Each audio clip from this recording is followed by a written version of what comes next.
What's up, bye? What's up, Philippines? And what's up, world? Nasa Rusi pa rin po tayo, bye, para i-activate yung Classic 250, no?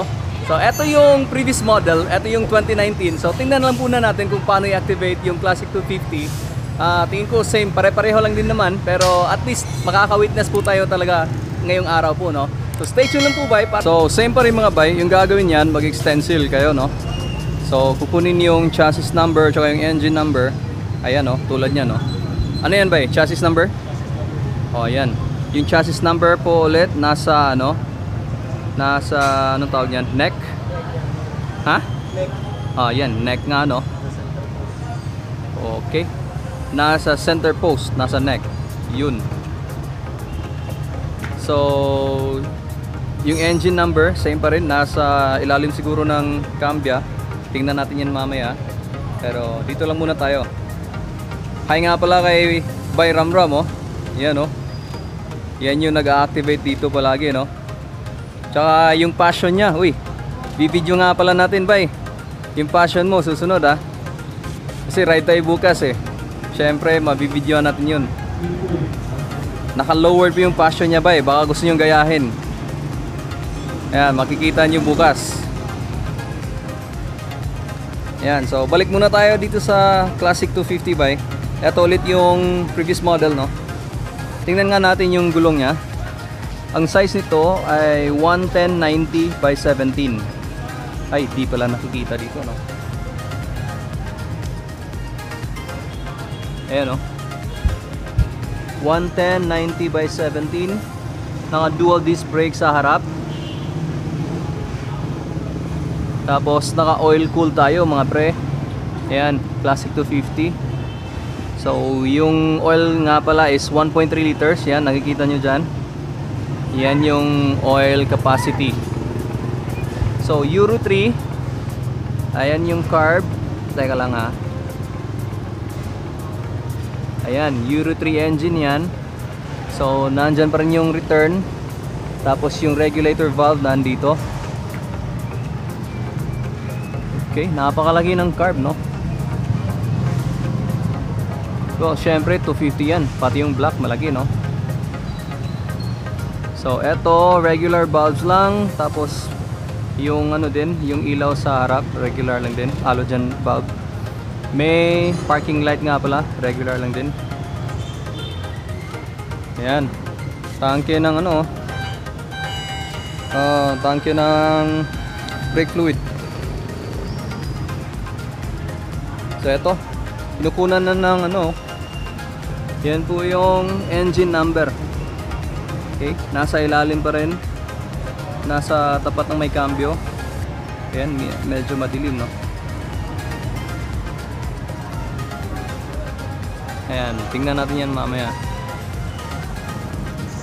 So dito, Bay, yung taillight nya LED na, pero regular bulb lang yung sa ano, sa signal light. Tapos ito, tire size, tingnan natin, 130/80 by 17. Okay, single disc brake sa likod.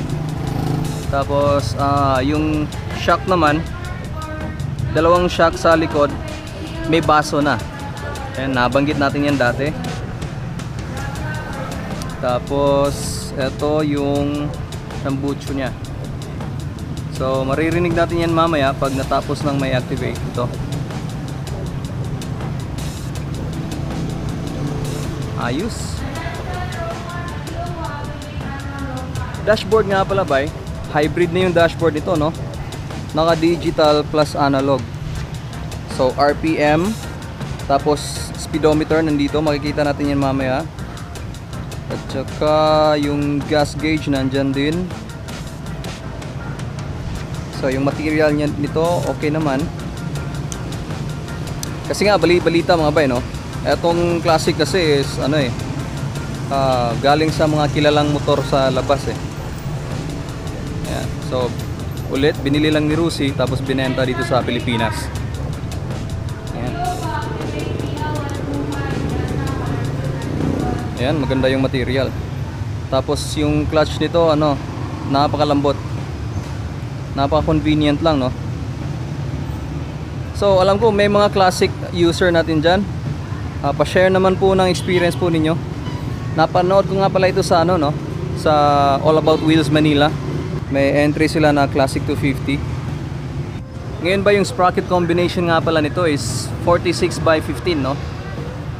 Ayan, 46 sa likod, 15 po sa engine.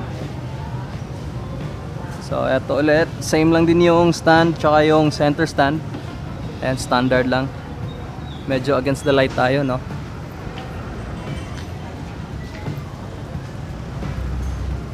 Ayan, same lang po yung mga stands niya.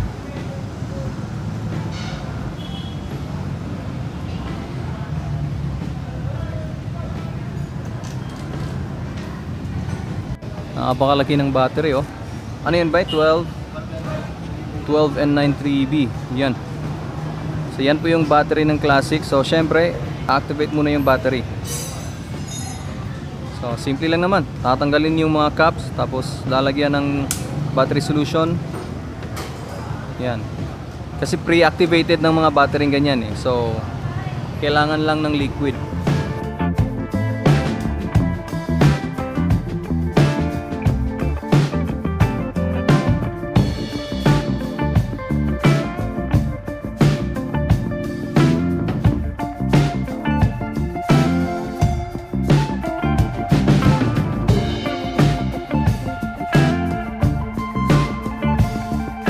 Ayan bay, kinakabit na yung side mirror niya, no?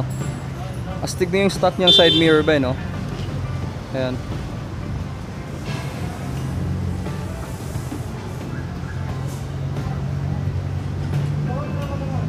Grabe, ang galing.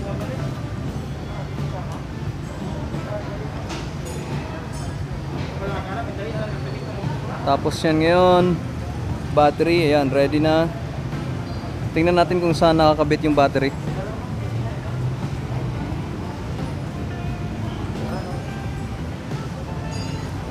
Anong tawag niyan, bay? Yung nasa ganitong side mirror. Anong tawag niyan? Ha? Assembly lang, no? Side mirror assembly. Basta nasa ano eh, nasa handle grip eh. Pero di ba syempre meron din naman dito. Ito, di ba? Pwede din naman diyan. Ayan. Ito na pala yung battery compartment, oh.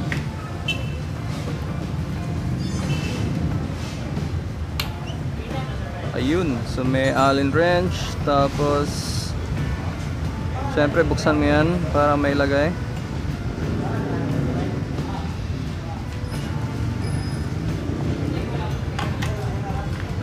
Yan, di ba? So ganyan po itsura ng battery compartment niya.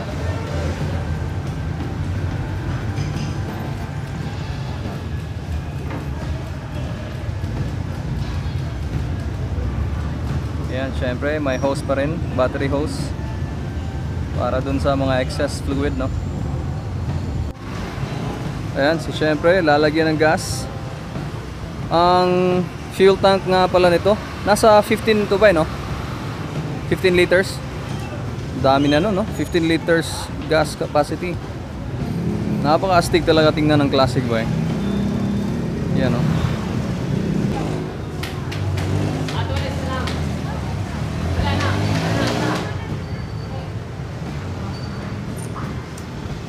Ayan. Kumandar na. Yun, no? Naka-flasher, no?